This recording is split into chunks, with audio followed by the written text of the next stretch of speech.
खरात ज्याच्यात आरोपी आहे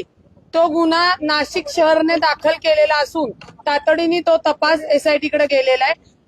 आम्ही मागणी केलेली आहे, म्हणजे झाशीची राणी प्रतिष्ठानच्या वतीने मी मागणी केलेली आहे की राज्य महिला आयोगाच्या अध्यक्षा यांना तात्काळ आपण अटक केली पाहिजे. त्यांचा सातत्याने शिर्डीमध्ये आणि आर्वीमध्ये जो काही खरातानी त्या इतरांवर गुन्हा दाखल केला, तो गुन्हा दाखल करण्यासाठीची पुष्टी किंवा तो गुन्हा दाखल करण्याचा दबाव रुपाली चाकणकर ज्या माजी राज्य महिला आयोग अध्यक्ष त्यांनी केला होता. त्याच्यानंतर त्यांचा या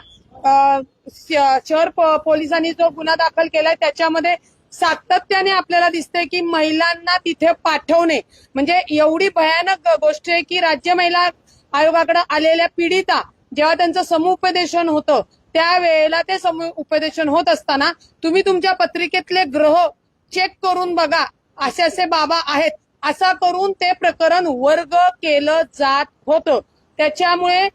शहर पोलिसांनी जरी प्रकरण एसआयटी कडे दिलं असेल तरी यांच्याकडेही आम्ही कायदेशीर पद्धतीने निवेदन दिले की रुपाली चाकणकर यांना तातडीने अटक झाली पाहिजे आणि पुणे शहरामध्ये जे काही लोक आले होते, ज्यांनी कुठल्या सामाजिक कार्यकर्त्याला भेटले होते, ते प्रकरण का दाबलं गेलं, त्याच्यामध्ये किती आर्थिक देवाणघेवाण झाली, याही तपासात गोष्टी येणं गरजेचं आहे आणि त्यांनाही गुन्ह्यात दाखल आरोपी करणं गरजेचं आहे.